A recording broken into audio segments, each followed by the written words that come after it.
મારા તમામ વાલા ભાઈઓ અને બહેનોને વૈશાખ પૂર્ણિમાની ખૂબ ખૂબ શુભેચ્છાઓ।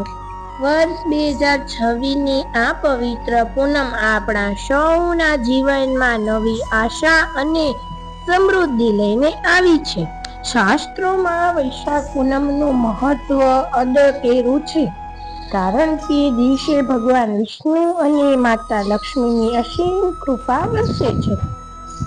સમસ્યા અને ઉપાયની પ્રસ્તાવના।